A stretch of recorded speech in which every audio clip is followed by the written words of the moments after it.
Welcome back to Over 50. Today I'm going to be talking about the Kansas City Royals and what they may or may not do approaching the July 30th trade deadline for Major League Baseball. First, we're going to talk about some of the injury news that the Royals have going on.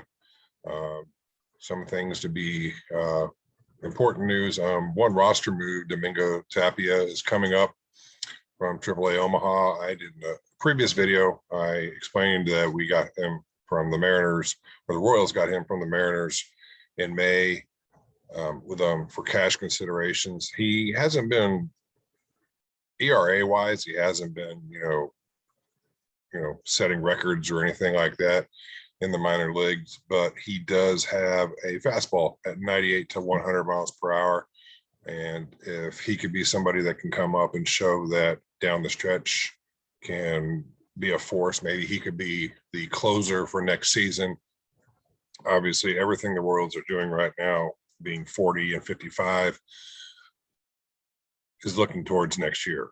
Dayton Moore came out and came out and said that he expects the Royals to be competitive next year.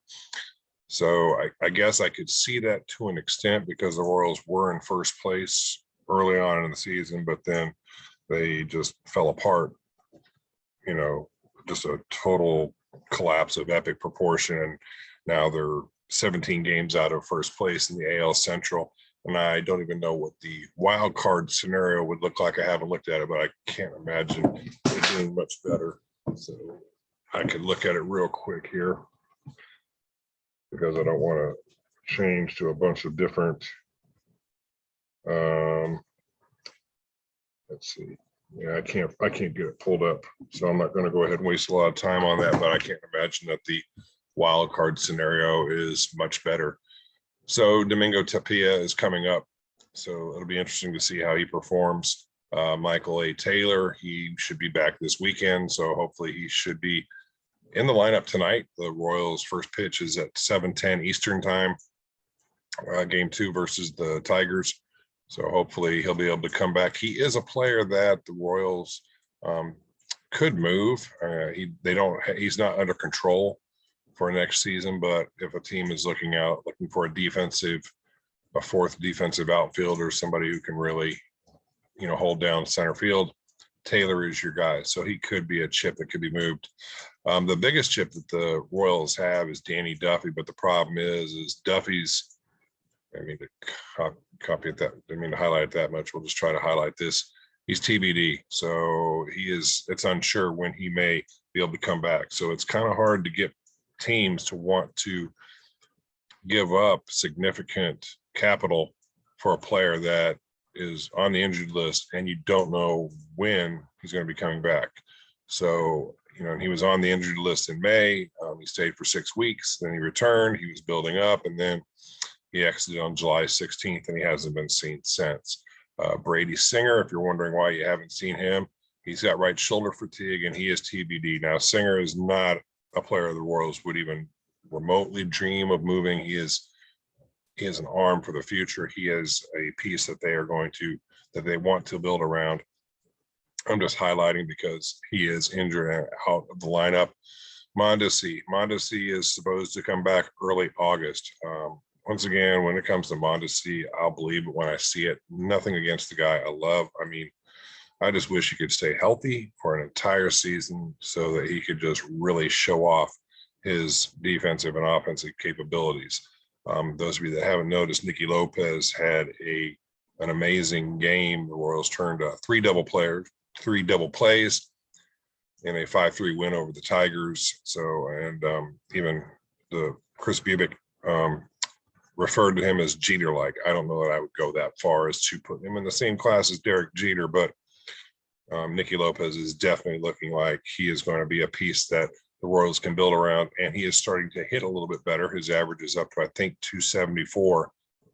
So that's good to see. So there's some good things happening. It's not, the Royals, if you were expecting them to get to the postseason, that's not going to happen. So we have to look at things that we can look at, small positives that can maybe be carried over to next year. And I think that's why Dayton Moore has such an optimistic outlook for the next season. Definitely, 2022 season. He's just, this year's over, but he is looking forward to next year. The rest of these guys, nothing really to talk about. So I'm going to move over to what the Royals could do at the deadline. And something that, and no, this is not coming from Dayton Moore, what I'm going to highlight here. This is coming from Ann Rogers. And she is making a comment that I could have made when I made my previous video. She obviously states the obvious here that one of the biggest chips that they have is Danny Duffy. But as I said, he's on the injured list. So I don't think he comes out of the equation. But she makes the case that all-star second baseman Whit Merrifield, Carlos Santana, and Andrew Benintendi are all players that could be moved because the Royals have control for them. In other words, they are under contract with the Royals for upcoming seasons. I think Whit has, I want to say 2, maybe 3 years left on his deal. Santana is on for next year, as I think is Benintendi. So yes, you could move those guys and you could get a bigger haul for them.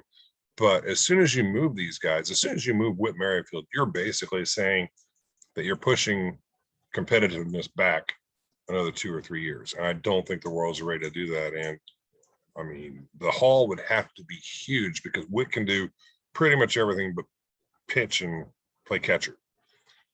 I don't know that he couldn't play catcher, but I mean, it's just one thing that the Royals have never done with him. And he hasn't played first base, just to, put that out there. But I don't see why he couldn't play first base. He's just not a huge target, but he is a utility guy and he's young. So I don't see the Royals moving Whit Merrifield. Like I said, this is Ann. I think her name's Ann. What is it? Ann Rogers. Yeah, Ann Rogers. This is her idea that they could be moved.